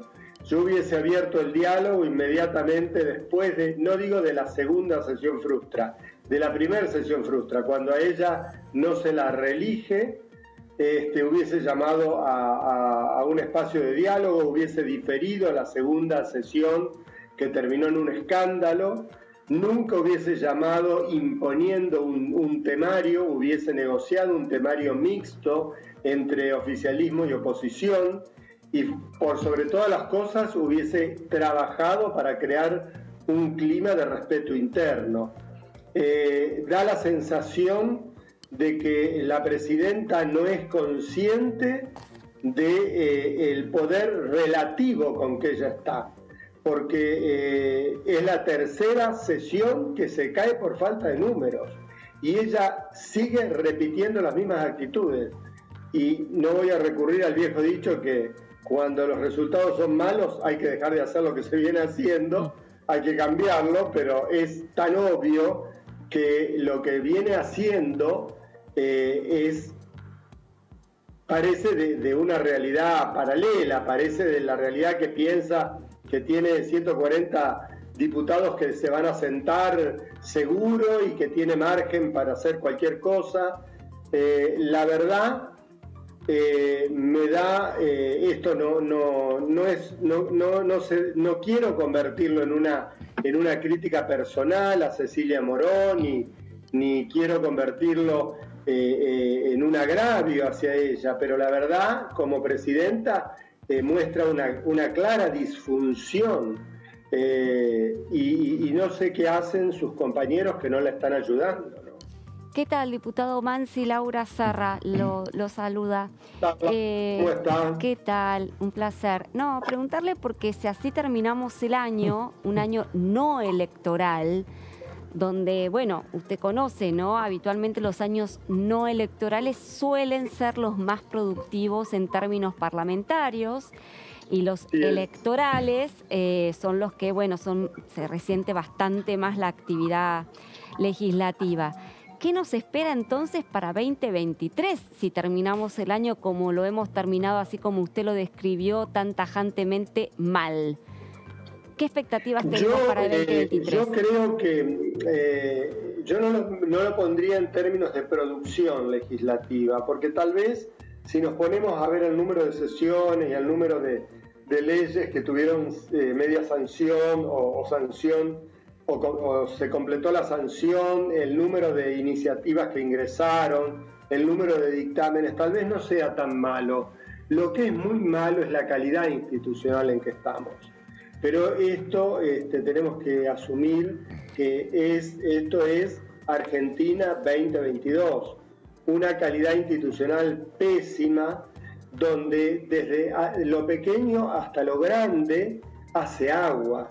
Digo lo pequeño, sin ningún criterio, un feriado nacional, los gobernadores adhieren o no adhieren, una cosa nunca vista. Esto es como decir, ay, yo soy de la provincia tal o cual, adhiero, no adhiero el 25 de mayo. Feriado nacional se adhiere o nunca se adhiere o no se adhiere. El feriado nacional es feriado nacional, es como el duelo nacional. O sea, pero la situación rayó tanto lo ridículo que los gobernadores tuvieron que, muchos, no todos, corregir lo que ya estaba torcido. O sea, digo, institucionalmente da la impresión que el presidente no cumple su rol, no da la impresión, el presidente no cumple su rol, no lo ayudan a cumplir, por el contrario, sus propios compañeros lo están, iba a usar el término trampear, no digamos trampear, le están poniendo palos en la rueda. El gobierno está, no digo escindido en dos, digo partido en tres, y eso también se traduce en la falta de conducción en la Cámara de Diputados, y eso lleva a que la calidad institucional sea mala. Nosotros no tendríamos que haber terminado un año con los ánimos crispados y exacerbados, porque la crispación ya está en la pobreza, la crispación ya está en la falta de trabajo, en la falta de horizonte. Nosotros tendríamos que haber terminado con un mensaje mínimamente de esperanza, de esfuerzo, de trabajo. Pero evidentemente, si la conducción política de la Cámara, si la conducción política del Ejecutivo hacen las cosas que hacen, es muy difícil terminar institucionalmente bien. Pero vuelvo a repetir, no pasa, esto no es solamente una cuestión de productividad legislativa, es una cuestión de calidad institucional. No, es una cuestión de calidad institucional, coincido con usted, pero la calidad institucional impacta fuertemente en la producción legislativa. Digo, seguro, ahí está la cuestión. Seguro. Digo, sí, porque no, digamos, lamentablemente vemos que, digamos, yo me hice el trabajo de ver cuántas leyes se aprobaron y cómo han sido las reuniones de comisión y todo lo demás. Y la verdad, ha sido uno de los peores años,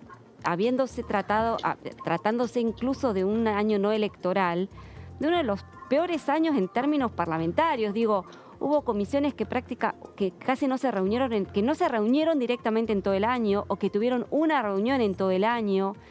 Digo, la mitad de las leyes que se aprobaron en 2020, que fue un año de pandemia, habla de un problema ya estructural que tiene que ver con lo que usted decía, una baja calidad institucional, la grieta, la falta de diálogo concretamente, que impacta en lo que tiene que ver con el trabajo legislativo. Es más que la grieta, es una baja calidad democrática, es una democracia horadada no solamente por una grieta, no solamente por el enfrentamiento de la dirigencia y por el enfrentamiento de parte de la sociedad argentina, sino por un deterioro cada vez más marcado de nuestras relaciones institucionales, de nuestras relaciones interpersonales. Aparte, a ver, yo quiero agregar más argumento al que usted dice, Laura. Hay que analizar, ni analicemos la trascendencia de las leyes que hemos aprobado. Algunas son importantes, pero otras no pasan de ser leyes simbólicas o leyes con bajo impacto, o leyes muy focales. No pudimos establecer debate sobre temas centrales. No pudimos establecer debate sobre temas centrales. No se pudo establecer ni debate sobre temas centrales en lo laboral, no se pudo establecer debate en temas centrales de la salud, no se pudo establecer debates en temas centrales de la minería. Nos conformamos y a veces hasta nos autogratificamos y nos autoaplaudimos porque sancionamos tal o cual ley por unanimidad o por casi unanimidad y creemos que hemos hecho la gran cosa. Y la verdad que al lado de lo que hay que hacer en la Argentina es, bueno, no sé, es es una gota en el océano. Por supuesto que siempre es preferible la gota a la nada, pero tampoco es para felicitarnos lo que hemos hecho. Diputado, ¿cómo le va? Marco Giorgetti. Y hablando de este balance, ¿qué desafío piensa que tiene para 2023 la Cámara de Diputados? Y sobre todo la oposición, que también tiene su cuota parte institucional en la Cámara de Diputados. Yo creo que el desafío es transitar lo más dignamente y lo más respetuosamente posible este camino que no va a ser, esto no va a ser, terminamos el capítulo, empezamos el otro, y el capítulo, salimos del capítulo tormentoso y pasamos al capítulo glorioso. No, esto no es así. Esto va a seguir mal, porque el país está mal, y lo tenemos que transitar a este estar mal, porque de a poco vamos a ir encontrando y acertando el camino. ¿Por qué digo yo, por qué me permito tener esta mirada con cierto optimismo a mediano plazo, no a plazo inmediato? Me permito porque estas cosas que nos vienen ocurriendo han abierto un espacio nuevo que hasta ahora no estaba abierto, y que es la posibilidad de poner en debate temas que eran temas tabú, que eran temas que no se los podía nombrar. Por ejemplo, hoy nosotros claramente en el tema PYME, por ejemplo, cada vez es más la gente que tiene conciencia que con estas leyes laborales las pymes no se van a reactivar. Y cada vez más es la gente que acepta desde distintas posturas, ¿no? No digo de posturas unánimes, pero desde distintas posturas que es necesario revisar las leyes laborales argentinas. Cada vez más es la gente que acepta que hay que revisar el régimen de privilegio que tiene Tierra del Fuego en su producción industrial. Eso que cuando nosotros como Coalición Cívica lo dijimos, pareció que habíamos hecho un acto de sacrilegio. Yo cada vez noto que hay más analistas que están diciendo, bueno, el costo que esto tiene no compensa el beneficio que está dando al país. O sea, cada vez nos animamos más a empezar a revisar a estos elefantes blancos que tenemos en la economía, en el sistema jurídico argentino, en el sistema, en todo ese andamiaje proteccionista que muchas veces ha servido, pero muchas veces se ha convertido en un nicho parásito del resto de la economía.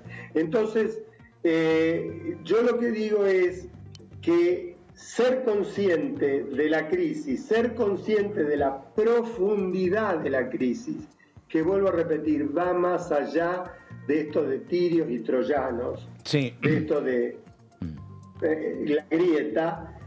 Ser conscientes nos abre la posibilidad de empezar a conversar, más que la posibilidad, la necesidad.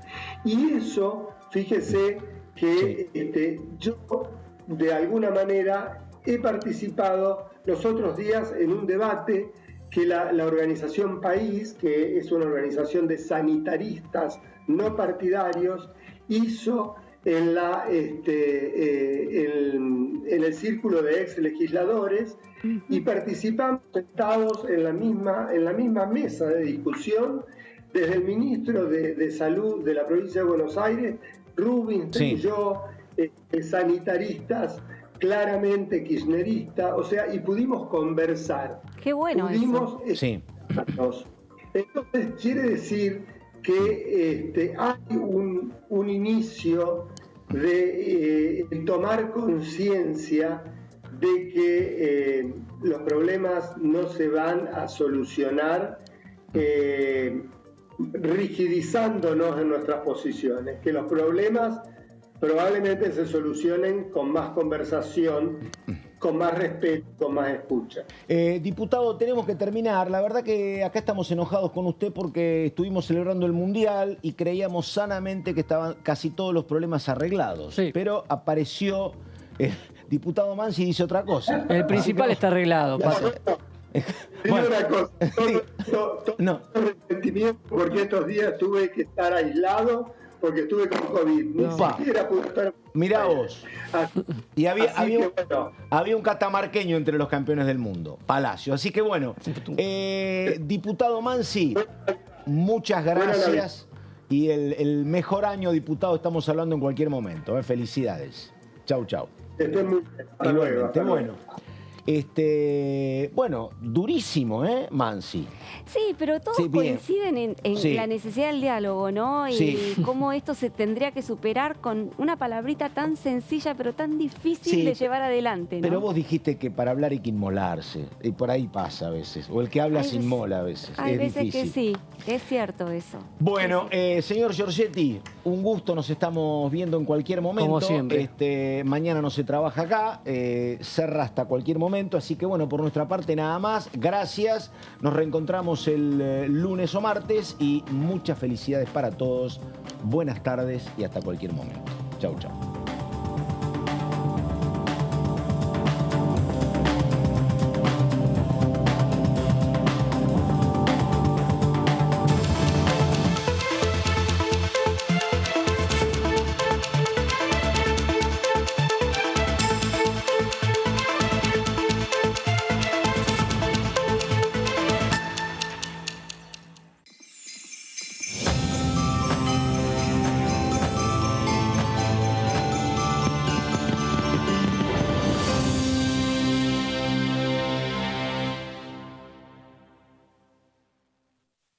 ¿Sabes qué es la ciberseguridad? Son las medidas que podemos tomar para proteger nuestra identidad en las redes y nuestra información privada y datos personales en la web. Son las decisiones que